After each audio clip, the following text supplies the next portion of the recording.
Notions, plural, US.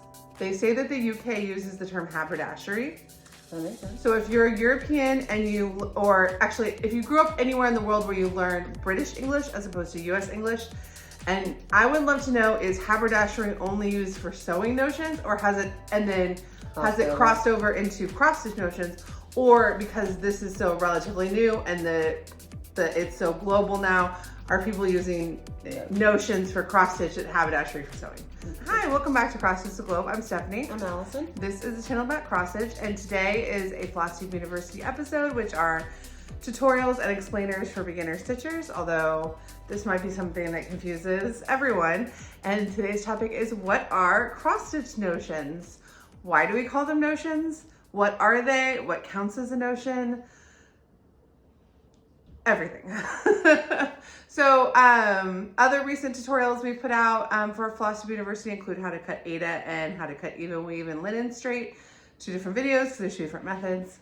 And we're about to jump into a series about needles. So get ready. If you're not subscribed, subscribe to get those in your feed. Those come out on Thursdays.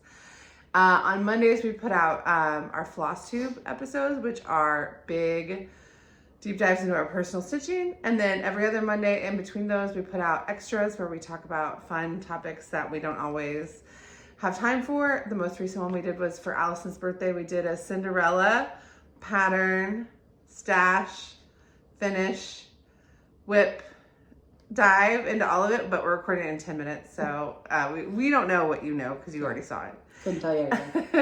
So, and then we also have recently put out like our end of year whip parade and plans videos and tons of stuff. So if you haven't, check out the plans videos if you think your plans are ambitious. Yeah. And also, check out our trends video for the trends we're predicting in cross stitch for 2025 because that was really fun. I saw another snake one today. I did. I do think there's a lot of confirmation bias on those, but it was super fun. So I'll link to all those in the description. Yeah. All right. Notions. I'm going to start out with so most people have once you get into cross stitch. I've heard of the word notions, but attached to sewing. Right. Sewing accessories, sewing things. So it started out for sewing, and then it kind of just became the word that cross stitchers use, because just like how some cross stitchers actually call stitching sewing, and they're like, I sewed it in. It's like, in the world in which cross stitch is its own thing and people don't sew or quilts or they just do cross stitch, it doesn't make any sense. If you come from like a fiber art perspective where like the bigger fiber arts are like sewing and knitting and things, then you're like, oh, it makes sense we would keep those terms because so many people do both things. So I'm going to read the dictionary definition of notions. Now, not every dictionary has a separate entry for notions plural in this context. So this comes from the Cambridge English Dictionary. Notions, plural, US. They say that the UK uses the term haberdashery. That makes sense. So if you're a European and if you grew up anywhere in the world where you learned British English as opposed to US English, and I would love to know, is haberdashery only used for sewing notions, or has it crossed over into cross-stitch notions, or because this is so relatively new and it's so global now, are people using notions for cross-stitch and haberdashery for sewing? So please let us know in the comments. Okay, so it's a US-based word, and it means, it refers to cloth, pins, thread, any accessories used for sewing, or the department of a large store that sells those items. Some examples: there's a fabric store that sells notions. They sell fabric, but they don't sell notions. So it's all the things in sewing that basically aren't the fabric and the sewing machine, but would be the needles and the thread, the trim. If you're gonna finish a project with trim or lace, those count as notions. Mm-hmm. And so it makes sense that zippers are also notions. So it makes sense then if you're like, okay, well, what are the things in cross stitch that we use that are those things? Well, scissors, needles.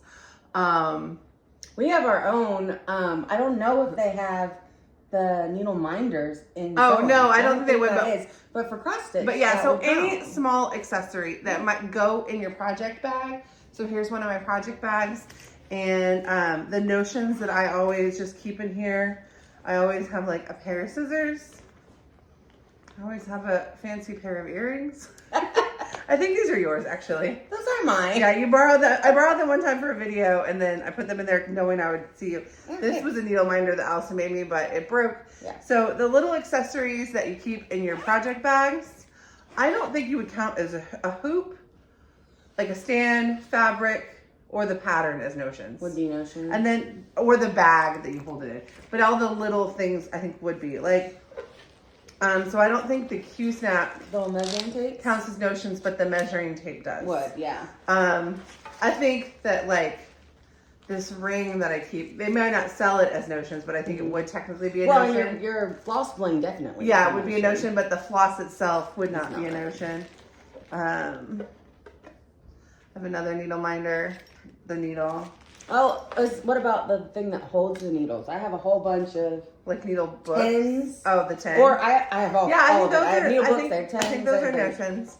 So basically, the concept is any like accessory, especially a small accessory, that you might find in like a sewing box or a project bag or the box that you put together to make your kits. Like if you have, I have a kit that I kit out of. Like those are all notions, and the fabric, the hoop, the stand, the project bag would not be notions. Some of the things you use to fully finish, like trims, like if you buy like a Lady Dot trim or like a chenille trim or a craft store trim, those would be notions, any lace. But like the backing fabric would not be notions. Like if you're gonna make a pillow, you're gonna back it with something that fabric would not be notions. That makes sense. The tiny accessories, little extras, little extras, the things that would go in your grandmother's sewing box would be sewing notions, and the things we put in our project bags would be our cross stitch. So for sewing, like I don't know if anyone uses thimbles in cross stitch, but those little thimbles. Thimbles are some of the first. I read an article that went back to like prehistoric times, and like one of the things was like thimbles are like one of the first notions. One second. I wanted to pull up the Wikipedia page for this is a little bit skewed, and obviously it's just for sewing notions. And a lot of times when you look it up, what you're actually finding are people selling notions, because it has come to just mean the like catch-all. So like if you go to like an online store, they might use the term accessories because that's like a more modern word, but like the Fat Quarter Shop has notions. Like if you go to the craft store in the sewing area, there'll be like a notions aisle. The roots of the notions trace back about 25,000 years. This is from the Wikipedia page. To the discovery of bow needles, a crucial tool in stitching garments made from fur. Early sewists also used thimbles to guard against occasional finger pricks, as evidenced by ancient artifacts, buttons, and buttonholes. Then it goes into like the globalization of sewing. I wonder if needle threaders were early on. Oh, I don't know like where they are, but like you know those like old shadowings, that like the ones where like the metal ones where people wore that have all the accessories. Okay. So something that's interesting: traffic generators in early department stores. So sewing notions were actually like those cheap. You know how like stores will put up cheap things to get you to come in. Not like, sometimes they're like loss leaders, like on Black Friday, but sometimes it's just like a pair of sunglasses by the register that's like $5 or by the entryway. So around 1900, the typical U.S. department store notions department consisted primarily of lace, trimmings, and sewing accessories. But by the 60s, half of all people in downtown stores bought something in the notions department, and 84% of them went on to buy other things from other departments. So by the 60s, they were using the notions department to get in that street traffic, like come in and get your lace, get your needles, and then go buy like a TV. That's funny. And our mom like worked in a local department store in the 70s, and so she had to like I meant to ask her about this yesterday, but I forgot to talk to her about it. But I'm like, so she probably saw a lot of notions being sold. Probably. But and her mom sewed. Yeah, and she sewed. Yeah, she sewed. Yeah.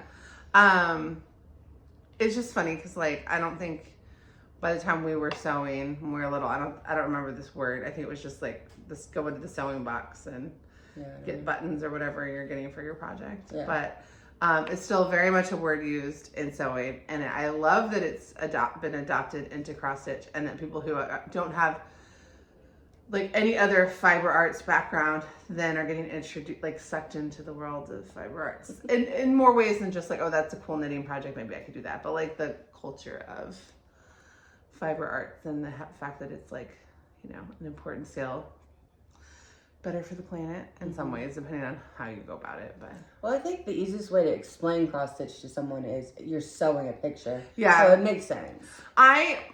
When I hear people use the word sewing for stitching, it always is a little bit jarring to me, just because when I learned how to needlepoint when I was little, Grandma Katie did not refer to it as sewing. Like, so in my head, they were always, I never thought of it as like sewing in any way.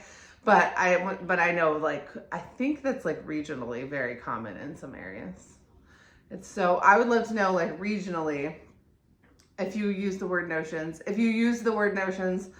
like for sewing before you ever were a cross stitcher, do you like to use the word notions, or do you think it's like silly? I think it's so whimsical and like romantic, like, but I don't actually think I would ever say like, oh, that's where I keep my notions. I don't either. I just say whatever. I say what it is or my accessories. Yeah, but I know, yeah. I know it is a notion, but. Well, like when you buy like a project bag, sometimes they come with like a notions pouch, or you can get the notions pouch accessory, and that's I just think it's very charming and sweet.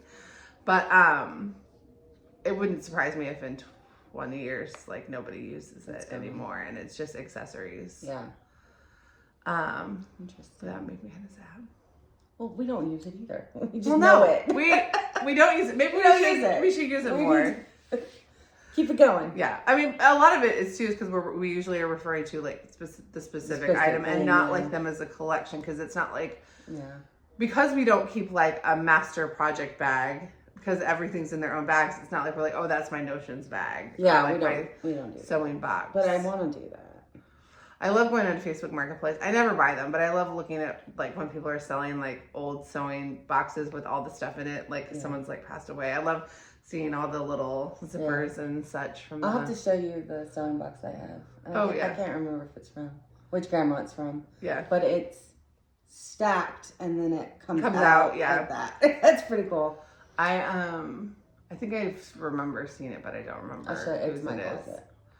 I wish we had Grace's, some of Grace's old sewing stuff. I bought a pair of like the nice silver fabric shears that I bought specifically because they reminded me of hers, and I wanted. I hadn't remembered that until you just said that. Now I have a very good memory of her using those. That's funny. And the scissors we use in cross stitch, the like small ones, are such a cute. Like, of course those are notions, but yeah, the fabric shears are also notions too. That's cool. All right. Well, if you've ever been confused about notions, please don't use this as a drinking game, because that would be very dangerous. You will die. In 12 minutes, we use the word 100 times. Yeah. If you use the word notions, if you use it in a sewing context, let us know. If you use a different word. If you have a different word that's not accessories. For that same thing, let us know. Let us know, and then let us know maybe the region that you're in. And then it's because it's such a small craft, I feel like it's such a global craft, because we have to like band together online to like have critical mass in any situation. But there are pockets of places where people are, like families and stuff, that are teaching each other, and those are the people that tend to have different words than everyone else. And if you grew up with UK English as the version of English that you learned wherever you are in the world, I would love to know if you use the word haberdashery in a sewing context, and if that word is ever used in a cross stitch context, because that would be hilarious to me. Because here, haberdashery is just hats. Oh, one thing I forgot to mention that I wanted to is, for a while, the term Yankee notions was used to refer to like most goods sold that were American goods that were sold like abroad. So like if like a ship sailed to Paris and they unloaded their goods, they would be like Yankee notions. So it's very American, but I think it's become the global standard for, at least in cross stitch. But I would love to know if it's not. Yeah. So, all right. Well, if you're not subscribed, subscribe. Go check out our really go check out our trends video and tell us what you think. And if you're seeing this in the distant future, we'll probably have one for whatever year you're seeing it in. And then if you're not subscribed, subscribe for all the fun things that are coming out soon. Yeah. We have a lot of big things coming out soon. So, all right. Thanks so much. Bye. Bye.